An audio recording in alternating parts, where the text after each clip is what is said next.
What up, guys? This is Alex again, coming at you with another Axe Effects tutorial.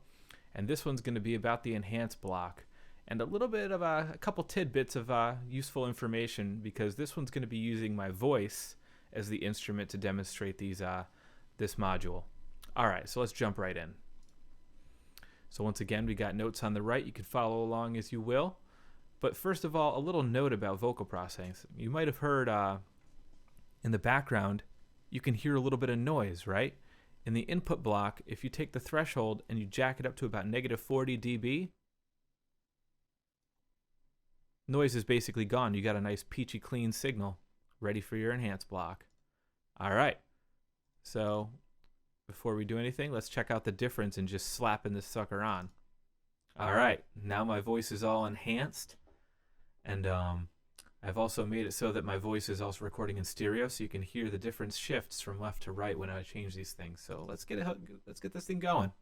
So width is exactly what it sounds like. It's increasing the width of my voice in this signal. So let's see what it sounds like from 0. Sounds more inner ear, maybe towards the front of the head. And as I increase it from 0 up, I'll talk as I get increasing. It's getting wider and wider and wider. Damn, my voice is getting wide. Damn, she thick. That voice is thick. Yeah, there it is. Sounds pretty wide. Sounds pretty good. All right. So let's see what happens when I drop this down to 50. And now with phase invert. So you can, if you phase invert both left, none right. And what's going to happen is when I click left, left actually seems to be a little bit less dominant than the right, and vice versa. When I click right, it's going to be a little bit less down on the right, and here you're going to hear a little more on the left. Let's go and give that thing a whack.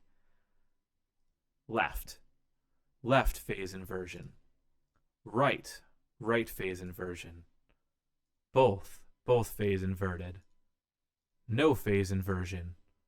Left phase inversion. No phase inversion. Left phase inversion. Right phase inversion. Both phase inverted, no phase inversion. All right, so that's what that does. All right, so you can go ahead and take a look here, and there's a pan left and a pan right. Now these are mostly controlled by this balance knob, and what the balance knob is doing is it's setting the middle point for where these things are operating on. So if I were to set this like a little bit off center to like maybe -54, -55, you're gonna notice generally things sound a little bit more to the left than normal, right? And if I were to drag this thing all the way to the left, almost everything is on the left-hand side. Now what happens when I turn this pan left knob all the way to the right when my balance is set all the way to -100? What you're going to notice is that my voice is slowly getting quieter and quieter and quieter until there's almost nothing there at all, right? So that's what that does. Now, if I increase it all the way to the right and go slowly turn these things to the left, what'll happen is the same exact thing. And if I bring this back all the way over, we got a good signal again. So that's what these controls do. Now let's go and get to modern. Now the modern one is pretty cool, and I'll immediately set this to 20 hertz to 20,000, so you get the full range of the spectrum. And generally, what people don't usually use 20 to 20,000. People usually limit the bandwidth of your vocal range so that it sounds more natural. But I'll get to that in a second. So width again, it does exactly what you think it does. Sounds kind of close, kind of narrow to the front end of your hearing. As you increase it, it sounds like it goes more and more and more open to the back end of your hearing, maybe towards the back of your head. And that's what that does. Sounds nice and thick. All right, and so depth is going to be interesting. I like the depth control here because it sounds more material to me than the one in the stereo type of enhance. So as I increase this from 0, it kind of sounds like I'm in a wood box right now, to me. Maybe going from wood, still a little bit wood, maybe shifting towards plastic. Got maybe like a plasticky feel here. As I go and approach 60%, it sounds kind of like a glass. If I go from glass, maybe it gets more metallic and a little bit bigger. Maybe it's more metallic and a little bit bigger. Yeah. Now it sounds pretty wide, pretty reverberating. And to me, that's why it sounds more material. Go from wood to metal. Maybe you'll agree, maybe you disagree. Let me know what you think in the comments. All right, so we'll leave these at 100 just because I think it sounds pretty cool. And now we'll tinker with the low and the high cut. So as you can see, if I've got the low set to 220 and the high cut sound down to 200, most of the high end content is gone. But as I mentioned in this note, the general frequency range is like roughly 80 to 6,000 or under 6,000. That's like generally what signal processing engineers will tend to operate on, is up to the 6,000 range.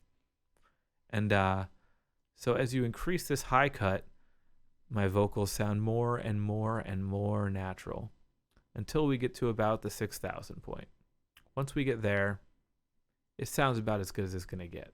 So I'll leave that at around 5,980.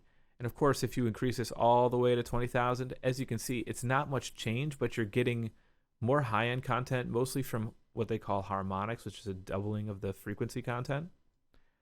Also could be called an octave, but we'll leave that as it is. So I'll leave this at 6,000. I think that's where it sounds nice. And now if I were to go and bring this low cut up to 2,000, we're obviously narrowing our frequency range from 2,000 to 6,000. I personally don't like the way that sounds. I think there's not enough bassy content to your voice. So I usually go from low end and then I increase it slowly to where I think it sounds the most natural. For me personally, I like it at around 120. I think that sounds pretty good. Yeah, I think it sounds pretty nice anyways. All right, let's go to the next one, the stereoizer. All right, so this one's basically a more basic version of the modern. Let's get this back to standards. And what we'll do is we'll go like we have before. We'll go from 0 all the way up to 100. And as you can hear, as I'm talking here, what the sound difference is. And you can hear the back end of your hearing, the front end of your hearing. The back end, the front end. That's what it's kind of doing to me. At least that's how I feel. I feel that it's kind of introducing more of a 3D sound from the back end. Increase it up to 50, drop this depth down. Now this depth kind of it sounds to me like it's more of a reverb than a material sort of change. So let's see what it sounds like. Going from 0, improving, going up. We're hitting 50% now. And as we get to 60, 70%, you can tell the reverb's really kind of kicking in. 80, 90%, 100%. To me, that sounds kind of reverby. And as I increase the depth, it becomes a little bit more obvious what's going on. So as I drop this back down to 0, increase this back up to 100, to me, it doesn't sound as much material as it does just straight reverb. Let me know what you think. All right, and so that is the conclusion of the entire enhanced block. It's pretty short. Obviously, shorter blocks mean shorter videos. And that's okay with me. Makes a little bit less work. However, I want to show you a couple things to say that this Axe Effects is not just for guitar. It can be used hella well for vocals. So let's throw a couple little module blocks in here. Maybe some reverb. Get that ultra nice chorus. Wow, I can't talk today. Hall chorus. Makes it sound nice and shimmery. You know what I mean? And then if I wanted some delay, make it sound like I got some echoes bouncing off the wall or something in this massive hall of mine. See what it sounds like. To me, this thing does excellent work on vocals. And I imagine other people would find, the same opinion to me. But either way, that's what this is all about. And that's what I'm here to teach you, is that this thing is super powerful, going through this thing one module at a time. If you like this video and the content, please let me know. Slap a like down, throw a subscribe in if you feel like it is worth your time. I'll be coming out with every single one of these modules here.